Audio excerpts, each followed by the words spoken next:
We're back at it again, and we're gonna. No record is still. Oh You want me to stop it? no, I say recording's going. So we're back again. For some of you, this is at least a week since we last talked. For Nick and I, it's about 10 minutes. So I'm enjoying a Henry's hard soda tonight. Henry Weingarten. This is one of my daughter's drinks of choice, so it's a nice hard orange. I enjoy their root beer. I'm drinking a fan favorite, right? Yingling Lager, the original Pennsylvania beer. Very excited. I enjoy this beer more than most people should. You can't get it here in Michigan, where we're from. They don't distribute up here, so it's you got to pay somebody to go get it for you. So we're going to talk about why should you invest, and basically Nick and I have done zero research on what we really want to talk about, so we're just going to shoot from the hip here, and we're going to talk about why we're investing. So I can tell you specifically for me, why do I invest? I would like to retire someday, and my feeling is if I invest now, hopefully that money will grow and I can turn around and retire. And kind of the same, that's why I invest for my daughter, because she doesn't understand finances as well as I do, and she really has no passion for it. So I take and I put her money into stuff, and I'm hopeful that, when she hits 50 years old, she can say, well, you know what, I really like what I'm doing, and I'm going to continue to do it part-time, or maybe I don't like what I'm doing, I'm going to go do something I like, and she's going to have enough money to live the rest of her life. Yeah, right, cliff notes of mine, right? Why do I invest? I invest because I want my daughter to have a better life than what I grew up with. It's not that I grew up with a bad life. It's just, again, just like you, right? I want my kid to make decisions. I was forced into a few decisions, or felt like I was forced into them, and I don't want my kid to ever feel that way.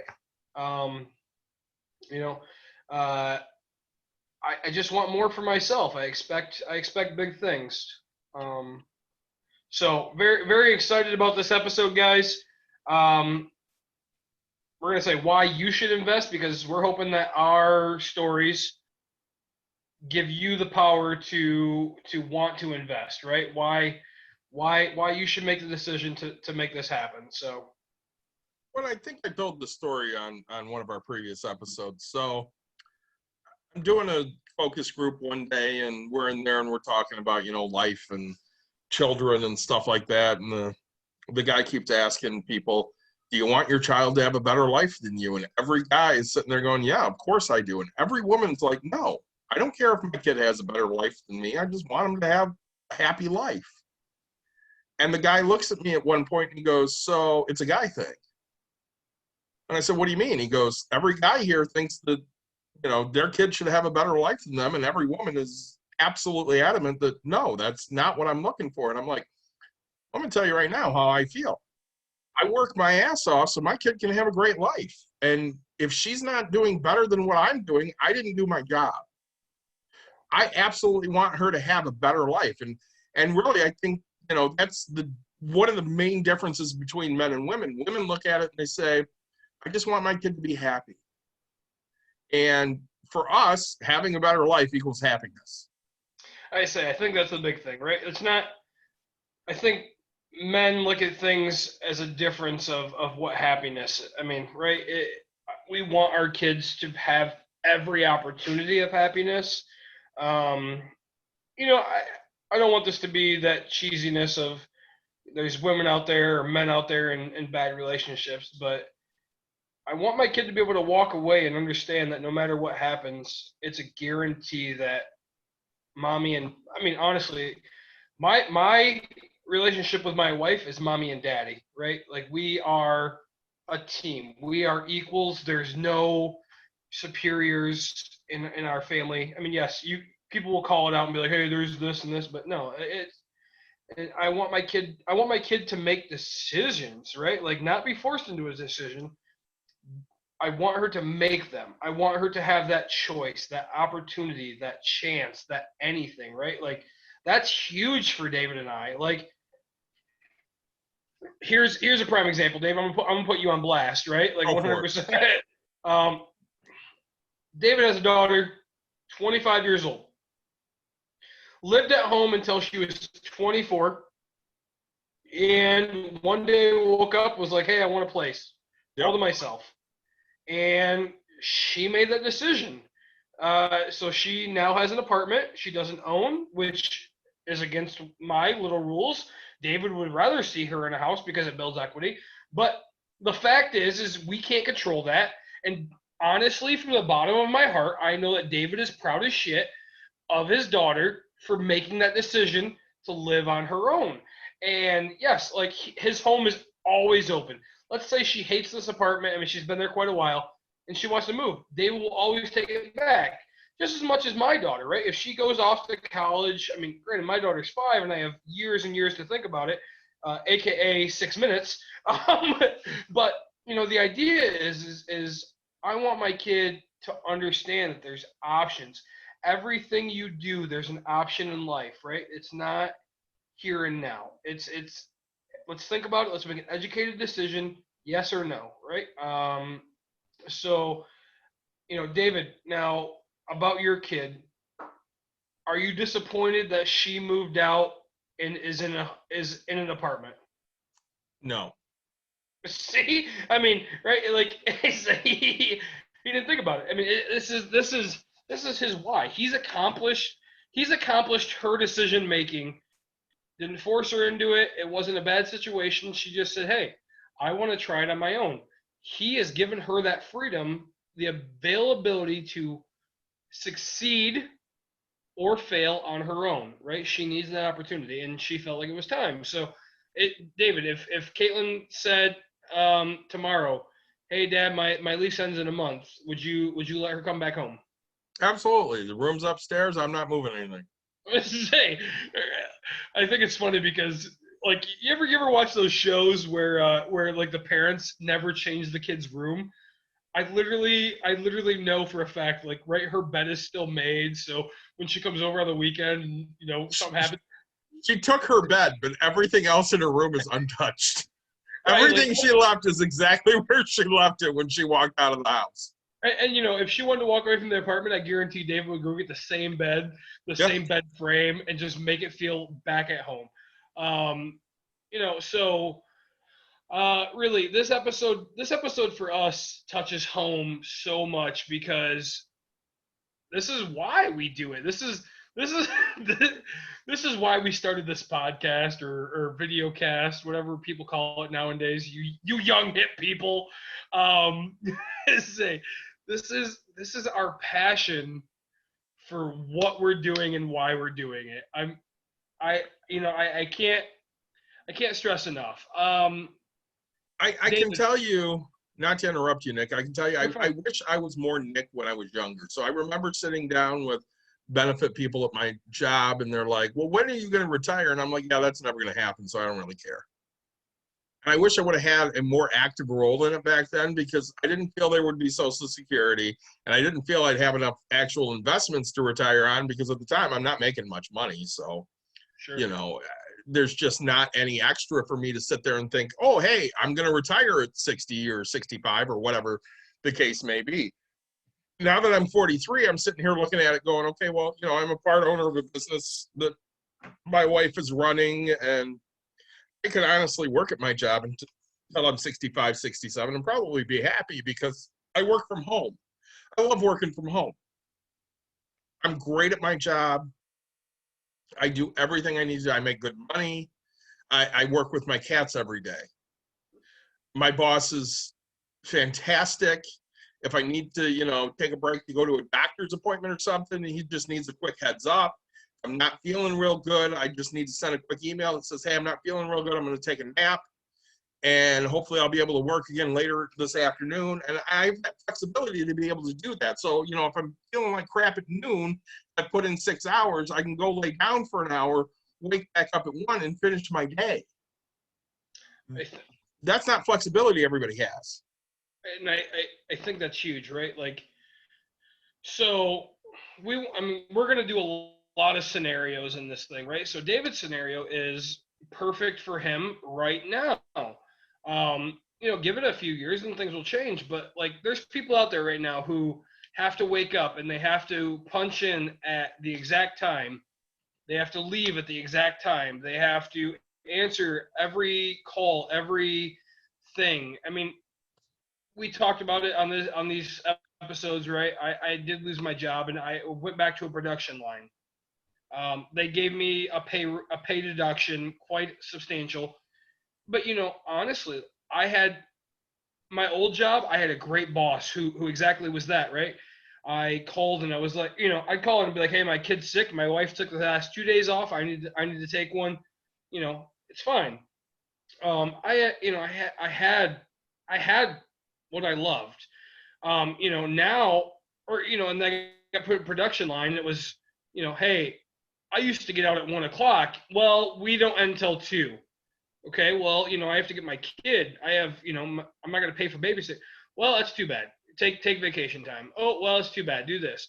All right, hey, I start at 6, and then all of a sudden, 9:45 rolls around, and I've had my morning water, and I'm like, hey, because they wouldn't let me drink on the line. That's ridiculous. Who doesn't let me drink?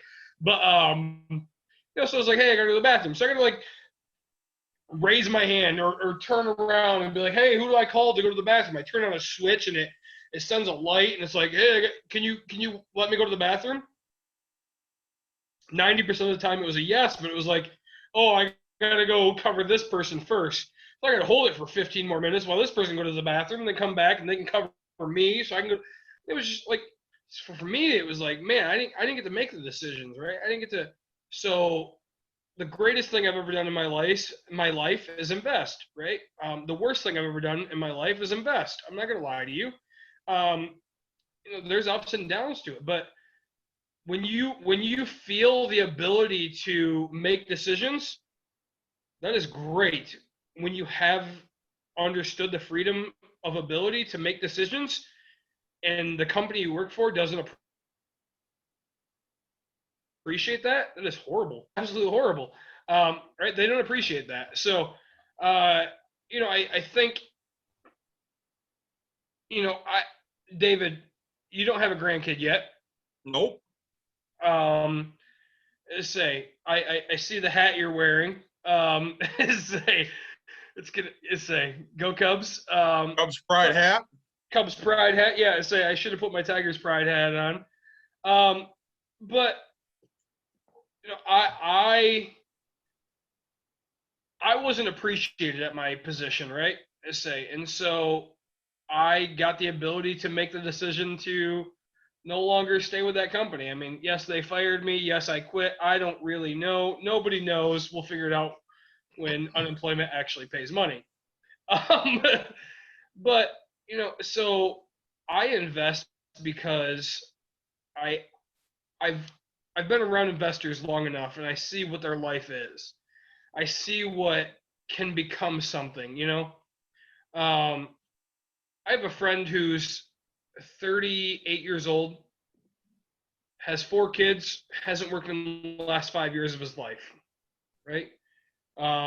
If you ask his wife, he's worked every single day, 40 hours. No, but right, like he just, and so the freedom and opportunities that you have when you're not answering to somebody, not just entrepreneurship, right? Because I mean, David, yes, you have the choice to not show up to your business, but if you do that, the business doesn't succeed.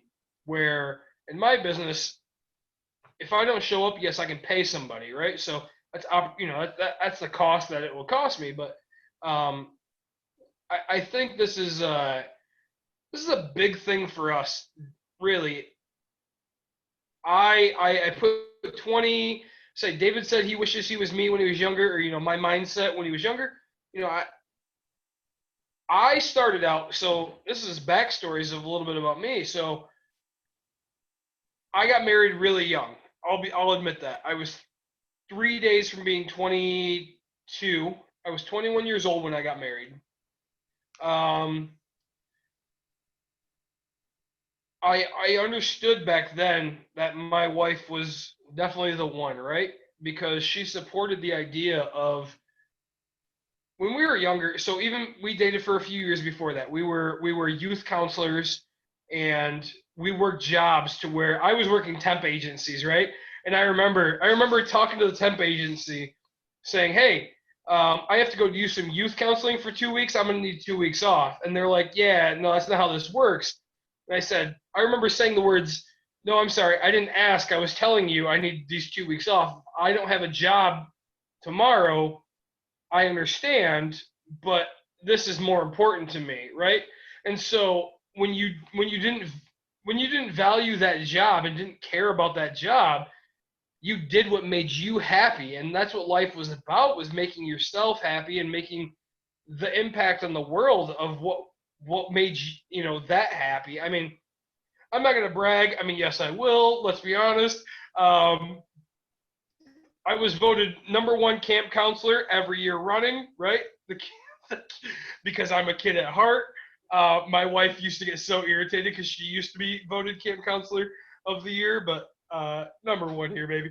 Um, right. So the idea that I could just go, I don't need this job. I don't need you to tell me I have to be here, and you won't give me the time to impact the world. Um, say there's not a single day, David. I know you volunteer, right? And what is that? What does that volunteering do to your life, and how does your company support that? So there's lots of different ways, we can look at volunteering. So, one of the ways obviously we do it is through the 501st, which is a Lucasfilms approved costuming group for Star Wars. Dawn and I both are heavily involved in that. We dress up and we go to all sorts of different things, children's hospitals and charity walks and baseball games, and we take pictures and we help raise money for Make-A-Wish or other charities, and that's fantastic.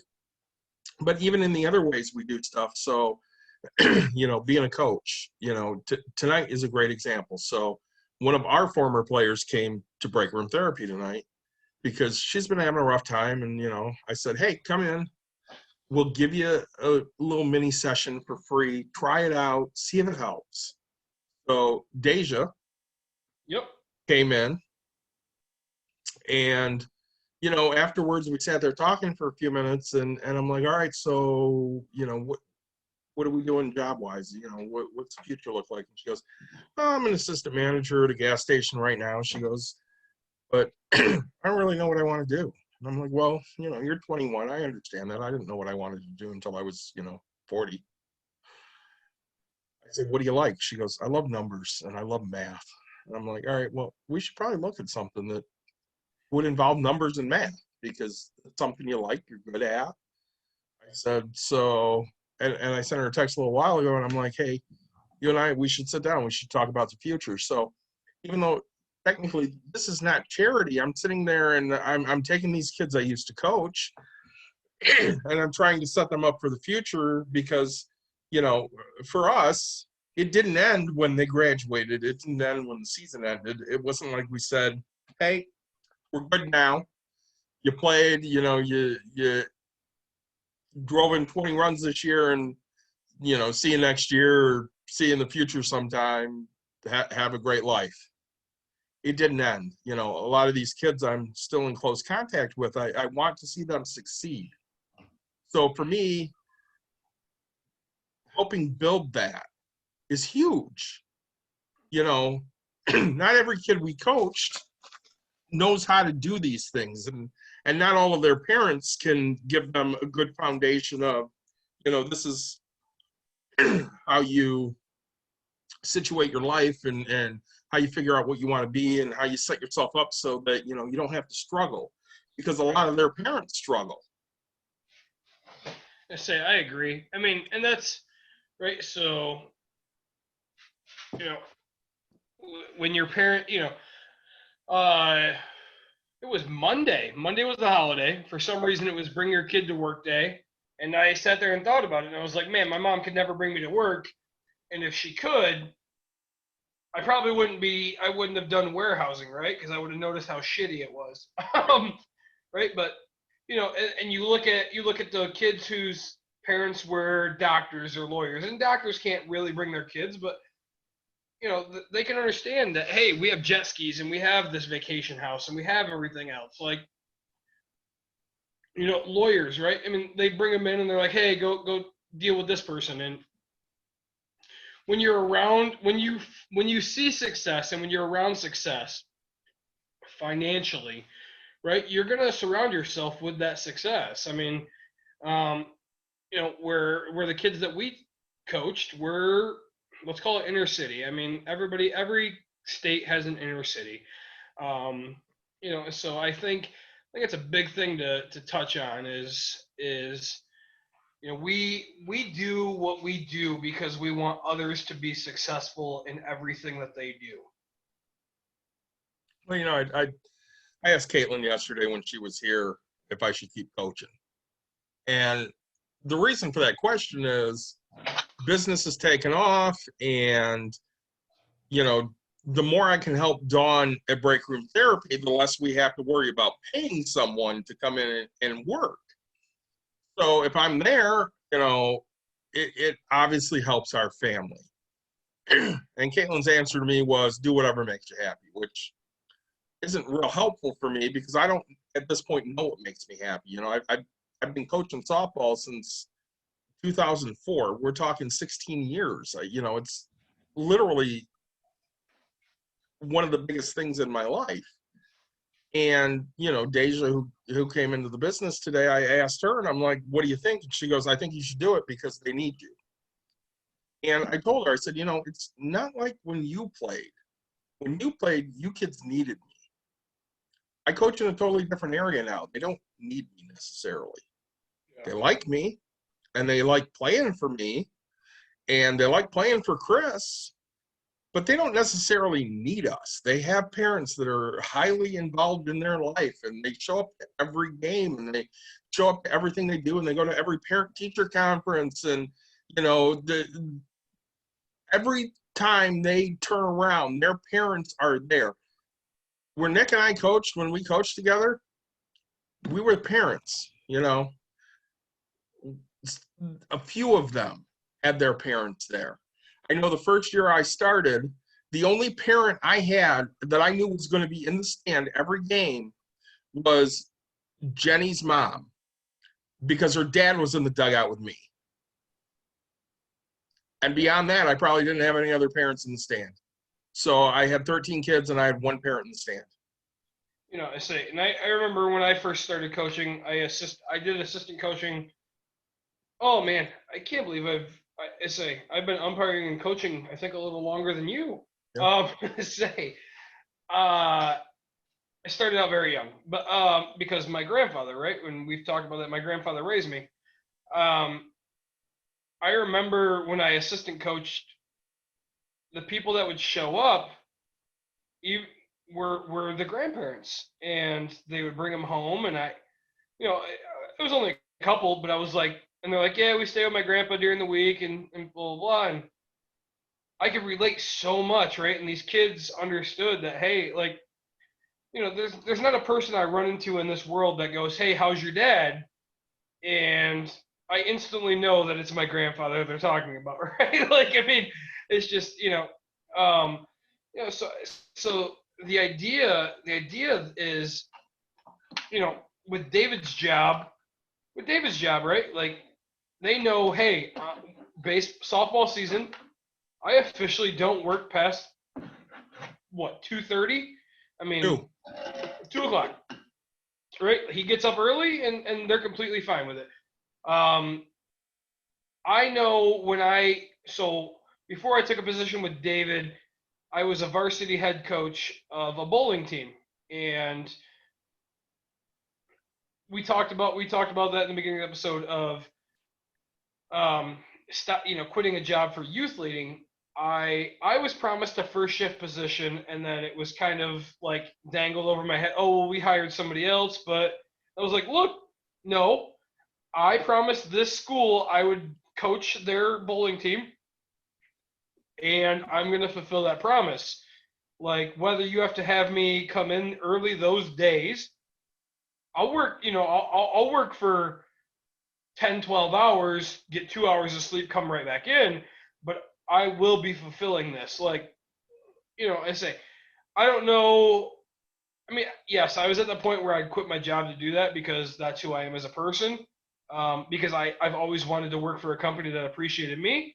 Um, but so, and I ended up on first shift after that. So, I mean, it worked itself out, but, you know, and it was great because I worked for a private school, didn't pay much for a private school, which is surprising to say, but I had the parents that you could tell they were very well off, right? They showed up to everything, they supported everything, and you could tell the kids who were struggling in inner city because, right, grandma showed up or nobody showed up, right? And hey, coach, I need a ride. Hey, I need this, and I mean, I have enough connections in the bowling industry. I can get anything I want for the most part. I said we needed bowling balls, we needed wrist brace, we needed time to practice. I'm gonna make it happen. So,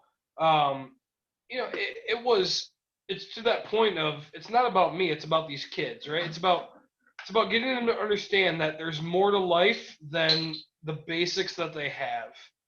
Um, Well, I can tell you that I probably known Nick since Caitlin was about 12, because that was probably about the time, I ran into him umpiring. And if I probably ran into him before that, but I didn't realize it.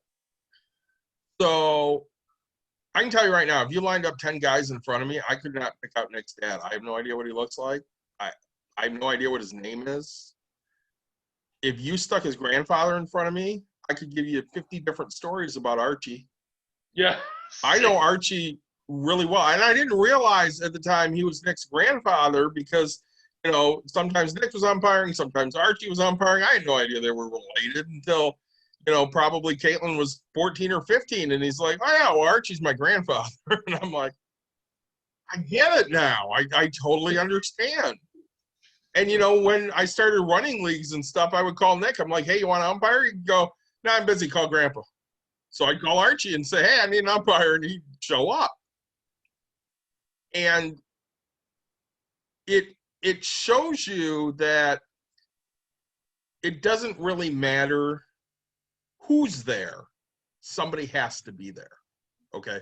If somebody's there and imparting their wisdom and making you a better person, that's what really matters. And that's why Nick and I continue to talk to people and still be there and still try to mentor them because, we've had mentors in our life that help put us down the right paths. Nick's going to tell you, he's got a mentor right now for real estate that helps him. His grandfather has been a huge mentor in his life. I'm going to tell you that, Steve Henderson, who was my football coach, he's been a huge mentor in my life. Nick will tell you exactly who he is because he took us out to ice cream once when we played a game down and played well. And then he literally called the school to tell the school how great we were. And they forwarded this voicemail to me. And I listened to it, and I immediately knew who it was. So I played it for Nick and Marv after a game. And they go, immediately, they're like, that's Steve. That doesn't count. But, right, so the problem is you've done this for years, right? And this is a humble brag, right? So he's gone and played down there in Steve's area for years, and Steve has bought ice cream for years. But the idea that Steve made the phone call the year that Marv and I were both coaches and said, "Hey, look, this is what you have. This is one of the best combinations of people I've ever met." Honestly, it makes every minute of everything worth it, right? Like that moment in life, you're like, I know exactly what I'm doing and I know exactly why I'm doing it. Right? I think the why invest, right? So why do we talk about 401k, right? Because we know that it'll make you successful in the future. Is it a promise? No, because we're not, nothing in the world can guarantee financial success. We could tell you statistics, right? Statistics show that people that invest in 401k are going to have a retirement later in life. Can we say that 80% of small businesses fail within the first 5 years? Yes. But if you do these steps that small businesses fail, and honestly, here's my heart feeling. The statistic is like 80 something percent of small businesses fail is because multi-level marketing, right? So they count every last one of those people as opening a business, and so I don't think that many fail if you're not a multi-level marketing. If you don't know what we're talking about, go back to the episode in the beginning talking about opening up a small business. We talk about why not to open up a multi-level marketing. Well, I have a stat before you go on, Nick. Yeah, go ahead. 20% of new businesses fail during the first 2 years. Yep. 45 within the first 5 and 65 within the first 10 years of being open. Sure. 45. So I mean that's pretty good. Like, yeah. I mean 45. So, almost one out of every 2 businesses will fail. But that includes all your multi-level marketing. I mean, granted, we have the pandemic hitting right now as we're speaking, and businesses are going out. We talked in a previous episode about what Hertz going bankrupt. We know that Toys R Us has gone bankrupt. We know that, just so many companies are going out of it. These large corporations are going out. So, and they've been around forever. But the idea is when David talks about somebody taking time out of their life to call a school to say how well the people that are impacting the other people's lives around them, man, that's worth every minute of every day of why we do what we do. Right? I made sure I was out every day. David made sure he was out every day. I know you guys haven't met Marv, right? Marv was another assistant coach. This dude works 90 hours a week, is like 100 freaking years old, right? Like, this dude, but he guaranteed himself during softball season he was out. He had that drive, that passion to make sure that everybody else was taken care of before himself.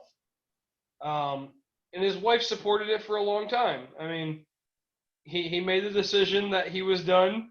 Granted, I made the decision because I had a kid. He made the decision because his wife was ready for the next part of life. But it's huge, guys.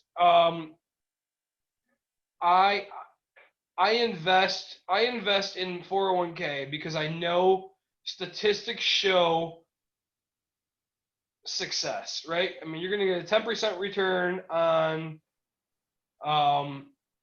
stocks over a 10-year period, right? So that's huge. I know that putting money into savings is going to guarantee me right now like a point. Well, say I have savings for 3%, but it's going to guarantee you 2%, right? That's why I invest, because it's guaranteed money. We all have our faults when we go to the casino and stuff like that, but when you look at statistics, that's why I invest, right? Because nothing's a guarantee in life, but statistics can prove everything. I love horse racing. Friends of mine own horses. They race them. They're doing very well this year. But you get the 99 to 1 horse that once every 99 races will win that race. That's all you need is that one race to make that bet, right? But say let's say you bet $100 every race, right? For 98 races. And then the one race you bet $2, that's the race that'll win. It won't pay much, but it just statistics are out there to show that when you invest you'll always make money. Well, and On smart investments. On smart investments. Don't take that wrong. Don't say, hey, investing my kid's college is going to guarantee a return. right. No, I'm not going to say that. Yes, your kid might be successful, might not. It's fine. When we talk investments, we're obviously talking about monetary investments, but Nick and I not only are making those investments, we're making other investments. We're investing in people. We're investing in knowledge. We're taking what little bit you might have and saying, okay, redirect this to here. So, some of the kids I coached, I've said, let's sit down and look at the budget. Because Nick, what is the first thing we always say? Budget. Right. Write it down. Write it down. When you write it down, you're more successful to complete it. This is the biggest thing. So we sit there and we talk about budget.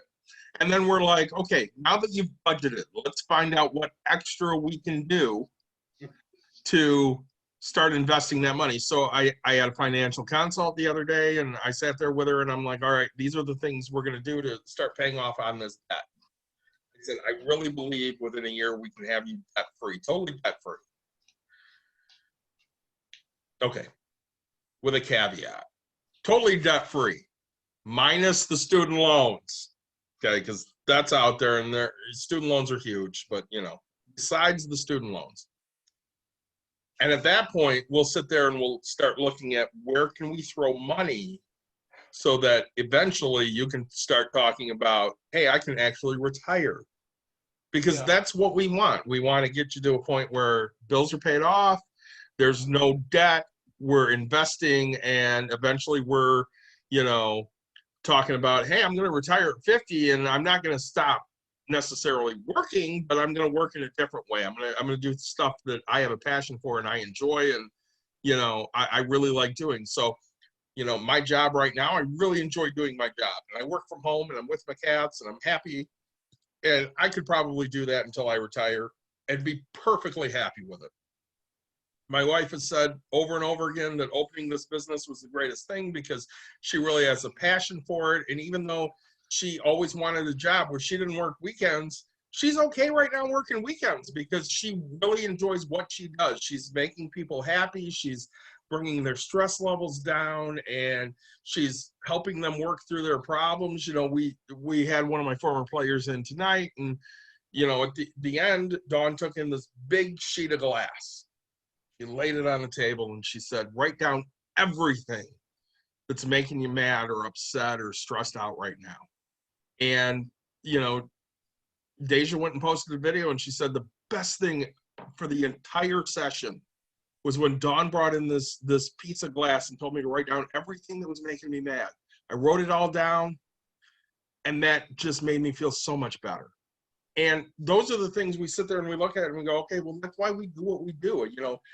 That's that great investment we're making. Dawn made a huge investment in, this business, and the people that come into it, she's happy, she's fulfilled because she's making them feel better and feel better about themselves and feel better about their life. We had a kid come in the other day. I'm actually going to have her sit down and tell you the story. So we had a kid come in the other day, and as he's walking out of the room, he said this to her, and it was absolutely phenomenal. All right, so as business owners, you kind of have a decision to make on where you stand on posting how you feel about political things nowadays. And some people feel like if you post how you feel, it might be political suicide for your business because, you should try to separate political from business life, I guess. But we had decided a long time ago that we wanted people to know that we are very accepting of individuals, whoever you are, regardless of your age, your race, your gender, your basically all of the options out there, sexual orientation, all of it. So there's one of those signs out there that has a different colored writing that says like we or you, I don't know. Yeah, we accept, and that like all ages, all races, all nationalities, all religions, all sexual orientations, blah, blah, blah. And we said, here's how we feel. And I kind of let that be what talks for us. I also put that same sign in our front window, so it's proud and present, and also put it in the restroom. because that way people could see it there too. We haven't really done anything since then, but we've had a particular group come a few different times to the business. And as he was leaving the other night, he said point blank to me, "Your business is why I'm still alive, because I feel accepted, I feel loved, and I'm able to get through the day, because when I get too frustrated, I just come see you." I said, "That breaks my heart." He goes, "Nope, it should make you feel good, because of your business, I'm still here." I don't know what else you want me to say, but that's what. No, I think that's a thing, right? We talked about that in a couple episodes. You've impacted a life for the better, right? I mean, it breaks your heart because you know that there's more people in this world that think the same way. It makes him happy because his life is still around. He can impact the world, right? Right. Um, I think those are huge, right? Going into this business, you didn't necessarily think that you were going to be a psychiatrist, right? But the idea that you've impacted the world, man, that's worth every dime of investment right now. I mean, Oh yeah. if I the like, business if the business folded tomorrow, you know you've impacted the world, right? I mean, that's where it's at. we had a guy in last week who we started putting on our reservation things, and it's voluntary. It's not one of the required fields. There are some fields that are required, but that's not a required one. We started putting on there like, "Why are you coming?" That way, if it's a birthday, maybe, I can look for birthday glasses, or if it's an anniversary, those kinds of things. But it is also just kind of out there, so we kind of maybe know if they choose to share what they're there for, what they're going through. This one guy said, been married for 2 years. My wife's been cheating on me for a year, and I need to deal with it. I'm like, okay, so I know what this guy's going through, and I know why he's here. He screamed, he cried, he swore. It was very emotional. I ended up sending my husband a message at one point saying, "This one's really rough." But even though it was really rough for me to watch, by the time he was done, he's like, "All right, well, I'm not going to go to jail tonight because I don't want to kill nobody, and I don't want to kill myself. We're just going to go home and take it step by step, and I'm making it through the night." And That's huge. I'm like, all right. So it helps, and that's my purpose. That's my reason. Yeah, let's say, and I think that's, you know, what we're trying to get at tonight is, right, like, why, right? And when we come to finances, right, and we're a financial duo. Yep. Right? Money can let you have the opportunity, right? I mean, this guy comes in and shares his life, right? And when you have the option to make sure you save a life, dude, if you failed tomorrow in your business, right, you can hang your head with pride. I mean, that's what it is, right? Like you'll never have your head down. You always be up in the sky because the one, right? All it takes for David and I is one person, one thing to impact us to say it's worth it. Guys, when you give us feedback on this, right, one of my favorite episodes is TJ, and actually closing a deal, because you know what? The words I gave during the first time we talked about real estate investing, or not even real estate investing, buying your first house, and the fact that this kid went out and did this. You know what? Like, I'm a happy guy. This officially made this video worth it. We've gotten feedback of, "Hey, I started investing my 401k for company match." Right there. We could have stopped doing this, not really cared anymore about it, because we've impacted one life, right? And so all it takes for us is one, man. Like, if I save a life, if I impact a life, if I do anything with one life besides our own, we're successful. Well, I started coaching because my daughter played, and Yep. coaching was horrible. And I figured I can do as good of a job as anybody else because I played baseball my whole life. I know the game. I took coaching classes in college. I know I can do this. And I went, I made myself better. And I remember we had a team bonding while Caitlin was still playing. And we're sitting there, and one of the games, to get to know people we played was tell everybody something about yourself that somebody else doesn't know. and started off exactly how I envisioned it. I don't like feet. I'm like, this is going to be great. And then it took a turn. I battled my whole life with depression. My dad got deported. Coach is the only one that knows. I'm like, man, this is getting heavier and heavier. And we get to the last one.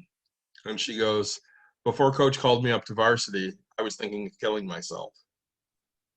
And I'm just sitting there going, I don't understand where this took a turn.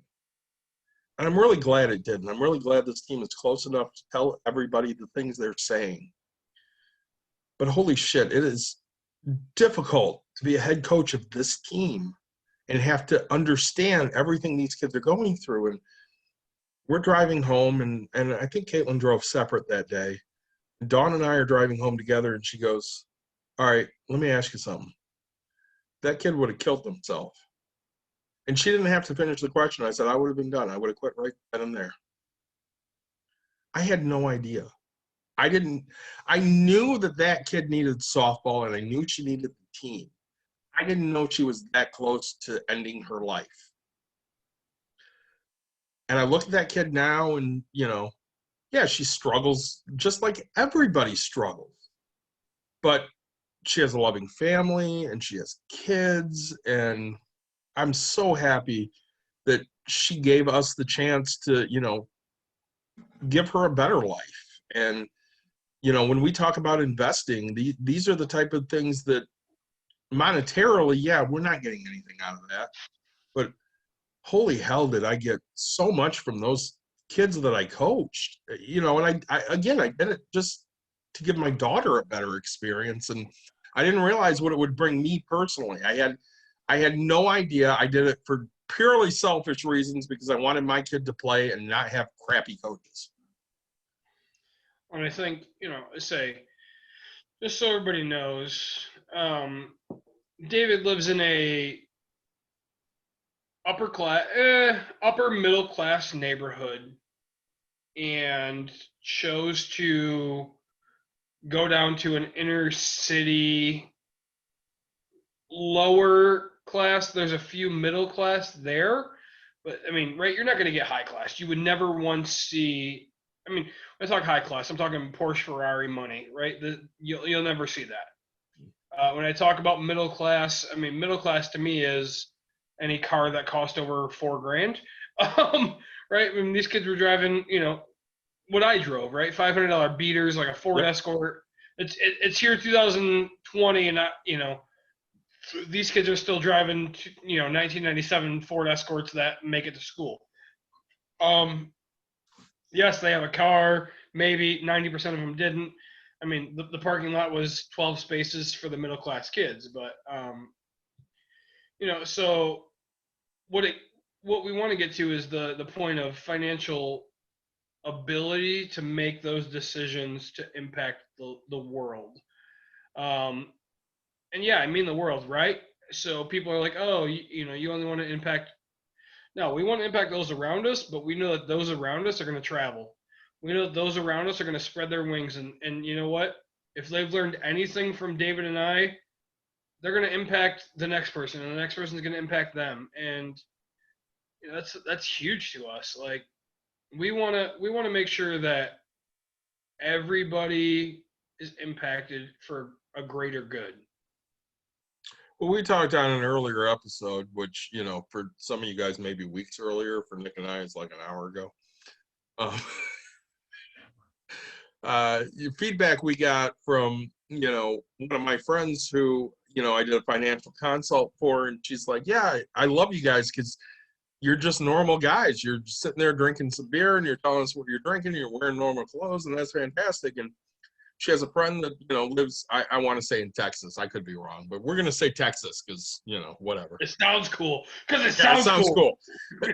And she's like, yeah, you should listen to their stuff because they got really great information, and they're just normal people. They're sitting there drinking beer and just basically shooting the shit. And that's literally what it is. We're drinking beer and we're shooting the shit because we want everybody to sit there and say, hey, these guys, they're making these steps, yeah, and you know, they might get to the point where they're, you know, somewhat well off, but you're never going to know it by looking at them. I've said this before to my wife many times. I could probably buy and sell everybody in our neighborhood, but none of them know that. And Nick is probably in the same situation in his neighborhood, but nobody knows that, and they don't need to. Yeah. So, right, I don't share this with many people. So I have this long beard, which my intention. My grandmother passed away. It'll be 2 years very soon from pancreatic cancer. My goal is to cut this off, raise money for charity. But if you see the curls back here, which my wife hates, I'm actually bald, but I grow it out. One, because right when people look at me, they're like, "That's horrible," and they don't expect that I have money. They don't expect anything from me. They don't expect. Let's say, I don't usually take my hat off around most people, but it doesn't matter to me. It doesn't matter what you look like. It matters how you hold yourself. And I hold myself to a very high standard, very high dignity. Right. I will always hold myself for the common good, not just for self good. So I think that's one thing. Everybody here, right? So you know, we can tell you till we're blue in the face to put into your 401k, 403b, 403b. Thank you to all those people that work in the medical field. Say, you know, we want you to push farther and go into Roth IRAs. We want you to push farther and go into real estate. We want you to push farther and invest your money. Yes, it's awesome to have a boat right now, but man, if you wait 2 years, that boat will be paid off and you don't have to have that debt. You know, I think everybody here should know that when you're investing, it changes the next generation, right? I mean, I know for a fact that what I'm doing right now, my daughter won't have to do the same struggles. I mean, she'll have some of the struggles, right? Because she'll have to start out, but she won't have the same exact. I'll have contacts. I'll have people that she needs to know. Like I'll have knowledge, right? And so, you know, there's people right now who are watching this that their parents didn't invest. They're nobody in their family, so they won't ever understand it. And you know what? You're going to be that change because when you're, I don't care if you're 20 years old right now and your parents never invested and they never will invest and they never retire. But I tell you what, when you start investing at 20 and if we've convinced you to invest, and when you look at yourself when you're 50 years old and you're like, man, I hate this job. It'll click. It'll be 30 years from now. It'll be whatever from now. It'll click and you go, holy crap, like these two idiots were right. Like say, I can do anything. Why? Because I have the opportunity, you know. I tell from the bottom of my heart, we tell people all the time, never touch your 401k unless it's an absolute emergency. And I think life is an emergency. So if you're 50 years old and realize you haven't accomplished a single thing in your life, but you have a few $1 million in your 401k and you've lived off of $30,000 your whole life, but you've been investing 25% in your 401, yeah, take the 50% hit or 40% hit, right? Because it's what, 30% early termination and 10% on top of that, so 38%. Take it and go run, do opportunities, do big things because you're so used to living off of so little. Take that risk. You know, I don't tell it to anybody in life because I tell everybody to play it safe and do whatever. But, you know, someday I hope you show up to our funeral and thank us. You know, hey, you've changed my life. You know, I say that second will be worth it for me. Well, you know, and you make a great point. So Dawn's biggest issue with me for the last 5-6 years has been I'm not willing to take a vacation. our vacations are, going to Chicago or maybe going to Cincinnati and going to a convention or, stuff like that. And she's like, that's not what I want to do. I want to go on a cruise, or I want to go to an all-inclusive, or I want to go back to Hawaii, or whatever I want to do. And I've always said there's just not money for it right now. I have to allocate money to other things. And that's been my answer up until now. And now I'm at the point of, you know what? We've bought everything we need. We've done everything we need to do. Now it's time to go enjoy that a little bit. So, yeah, you want to take a cruise? Let's do that. You want to, go on a trip? Let's go on a trip. I'm at the point where I'm okay with that now. There were barriers before, and those barriers are now gone. So I don't mind going and doing something. And, at 43, I would hope I have another 25, 30 years left. But, I joke around with her all the time that I'm going to drop dead at 60. So let's say I drop dead at 60. I have 17 more years left. Let's go enjoy those 17 years. And, at the end of the day, the one thing I heard from a college coach, which was the truest thing I ever heard, was, you get these parents and they spend hundreds of thousands of dollars on travel ball. And they better be really excited about the memories they're making, because at the end of the day, that's all they're going to be left with, because they're not getting a Division I ride. There's none of that. These kids might play in community college. They might go to a Division III school where if they're really smart, they get some money. But they're not getting athletic scholarships. That's just not going to happen. So they better be really happy with all the memories they're making. I'll tell you right now, I would not trade one day on a softball field with my daughter or one day at a bowling alley with my daughter for $1 million. I wouldn't trade it. If I had $1 million right now, I'd give it to you so I could go, coach my daughter for one more softball game that literally means nothing. But I would do that because, the greatest memories I have in my life at this point are the things I did with that kid on a field, So, gosh, we're getting real personal here. We are. And I appreciate it. This morning I get a text message from my wife, right? And she said, "Hey, how'd you sleep?" And I said I didn't, because my wife went into work at 5:30 this morning. And my daughter got up when my kid did. And I said, I didn't. And my wife apologized. And I said, don't apologize. I said, this is what I've been dreaming of my whole life. My daughter is up at 5:30, 6 o'clock, whatever it is, because she's excited to go to school. I said, I've dreamed my whole life to be there for my kid, to watch her be excited about life. Not excited necessarily about school, excited about life, what the next adventure is to come. I have dreamed about this day my whole life. And man, it felt great. Like, I don't care that I didn't sleep the amount that I should have. I don't care, because you know what? I know that in years to come, I'm going to wake up and go, I kind of wish my kid was here to wake me up. I'm kind of wish I seen excitement.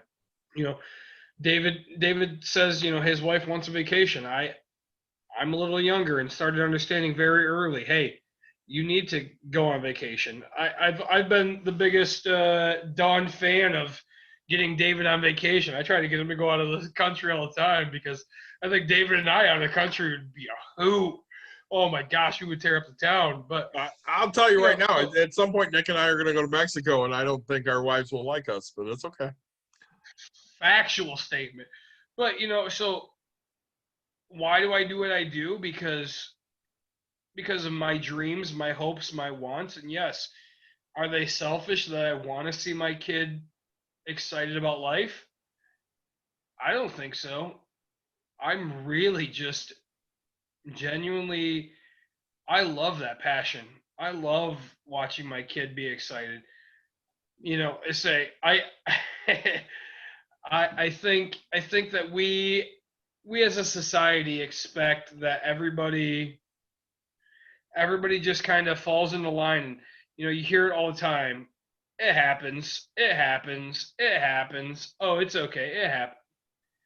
When you can control it happens to guarantee, man, you've succeeded.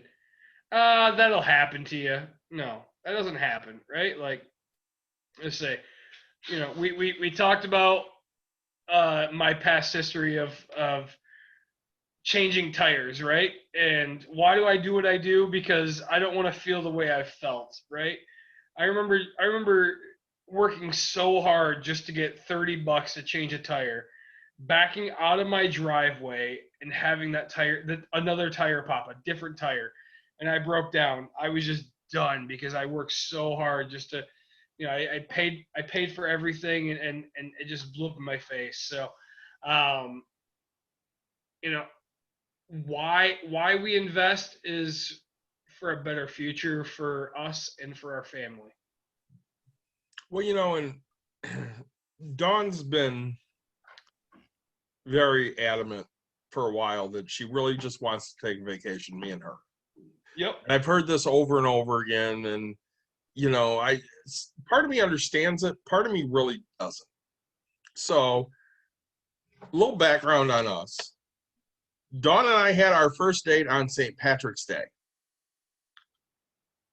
We went with my two best friends, Mike and Mike.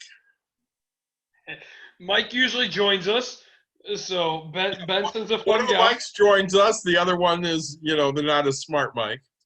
So Benson and Walling, they both went on our first date. So Dawn and I have never had a conventional relationship because I was one of those people that either you like everything I bring to the table, which is my friends, or you don't like any of it. And she was adamant, you know what, we're taking a trip, just me and you, and don't invite anybody else, blah, blah, blah. And then COVID hit.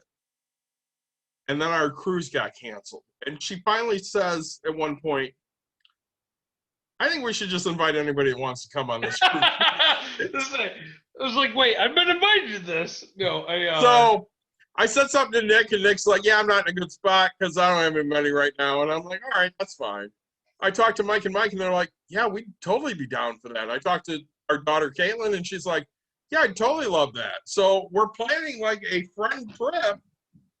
And Dawn and I might still have our own room so we can go do our own thing. And that doesn't mean we're going to be with them all the time because, people do their own thing. That's great. But at the end of the day, I'm going with my friends and I'm going with my wife, and I'm going to be happy because I'm with the people I like. And that doesn't mean I don't want to be with my wife. I love to spend time with her. But my therapist has told us for a long time, because mind you, she sees both of us from time to time. I mean, me way more than anybody else. She goes, when you two are on the same page, you're absolutely unstoppable. She's absolutely right. When we are on the same page, we are a great team. When we are not on the same page, we are toxic people. It's horrible. More often than not lately, we've been on the same page. And I mean, if we can go on a trip and have some friends along with us, we're going to have a freaking blast. It's going to be awesome. And we're talking here about, investing. It's not just investing money. It's investing time. It's investing in your, the people that you care about. It's really a broad investing term. Yeah, let's say, you always see, right? So I would agree with most people when they say, right, the rich people always say, money helps you do things, and the poor people say money's not everything, right? And I'm the first to admit that there's a happy medium. David says, "Oh, hey, Nick's not in the right spot," but he knows that if, when he books his trip and guarantees a date, that I'm gonna go, all right, we're in. Like, say, and just start throwing money at it, because I think that's that's a thing my wife and I will love, right? We love to vacation. We've talked about that. We talked about that in the vacation episode. Yes. Yeah. I love that episode. Right, but why we do what we do. What's your why? My why is to make myself, because I have to learn to say that first. Because I have to put myself first sometime. Make myself happy, make my wife happy, make my daughter happy. I don't have to give my daughter everything, but I have to make her happy.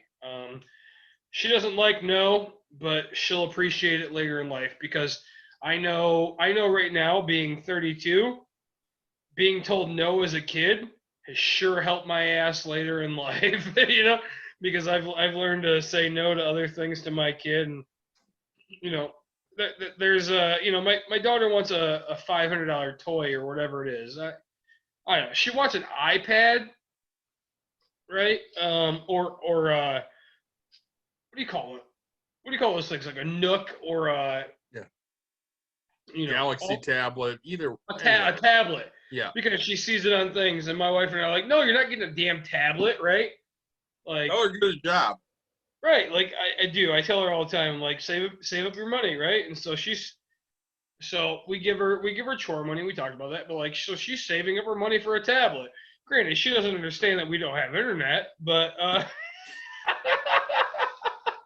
so my goal is to get her a cheap tablet and understand that hey, you need internet now. So but right, she's 5 years old. She doesn't need those things. But my why is to educate her so she can educate the next person to not screw up, right? I mean, you and I have done a lot of screwing up, right? Yeah. It, now, I've learned very young. I'm very dumb, very smart, right? When somebody tells me, "Hey, this is the worst thing I've done in life," I've learned to understand that I'm not going to do that dumb thing in life, right? Like I've had a meth head tell me, "Hey, meth is the worst thing I've done in life," and I'm like, I've heard that from multiple people. I'm not going to try meth. But I've also heard, hey, investing when I was really young, that was the smartest thing I've done. Or when right, David said it earlier. I wish I thought like Nick did. So, right, when you get that pat on the back, or when you get that confirmation of what you're doing is right, man, that's awesome. Like, hey, this is where we need to be. So, why do I do it? Because I know it's the right thing to do, and I know I'm happy as a person. Well, and you're going to sit there and you're going to go, you know what? I don't have money to do this. That's great. I get it. $5 a month. Throw $5 a month into something. A Betterment investment account. A Roth IRA. Something, anything. On Betterment, just say Roth IRA on Betterment would be great. 401k. If you work for a large corporation, buy stock because you get it at a discount. If you anything. I mean, yes. Would we be wrong if we told the Hertz people to buy Hertz and then they went? But you know what? You're out nothing because you still had that investment. I mean, you're gonna get your money, and so our biggest thing is statistics show if you put into 401k, you will be successful. Yeah, you might retire the year that the crash happens. I mean, we just went through or we're in a pandemic. We've went through a pandemic. I lost a bunch of money, but honestly, I'm up a crap ton now. And I'm still in the pandemic. I'm 4, 5, 6 months in, and I am officially at my positive I was before the pandemic and then some. So there's no right time to start. There's no wrong time to start. Don't think about it. Don't judge it. Walk into your job on Monday and say, "Hey, how can I start investing?" And you know what? If your boss doesn't tell you, reach out to HR. If you work for a bigger corporation, then if reach out to HR. Whoever your HR person is, they'll know how to tell you how to invest. So, um, this episode wasn't necessarily education on how to invest. This episode wasn't, financially the biggest thing for us. But I hope that this tells you guys why we do what we do, why we care about you. Granted, there's people watching that we've never met. I want to shake your hand someday because if you don't know me and I don't impact your life, I want to be that person, right? I want to be the person that knows you. I want to be that person that impacts your life in some way. I don't care if you're like, hey, I don't have a pen right now, and I pull a pen out of my pocket. I've made that stress moment that much easier, right? Like always, like, subscribe, share. Big shout out to Yingling. I did grab another beer. Omission from Portland, Oregon. It's a gluten-free beer. It's just randomly something in my I gotta try it list. Well, if we're sitting there yelling out everything we drank, shout out to Henry's Wine Gardens. That was excellent. Then I went to Angry Orchard, and then my standby lately I had a Reds. So if Miller Coors wants to sponsor us, we're more than happy. If Henry Weingarten wants to give us some, or if Angry Orchard would like to throw some sponsorships our way, we're happy to take that. I wouldn't mind it. I wouldn't mind it one bit. The only way we can get sponsors, though, right, David? I already said it, but I'm going to say it again because it's important in life, right? Thumbs up, like, subscribe. It's a big button with a bell, and share this thing, right? Let's get it out to the world. Like, subscribe, share. Guys, I enjoyed this episode. I know other people will enjoy it. I want feedback on it. Let's get some comments. Take care. All right. Good to see you guys, and we'll catch you next week.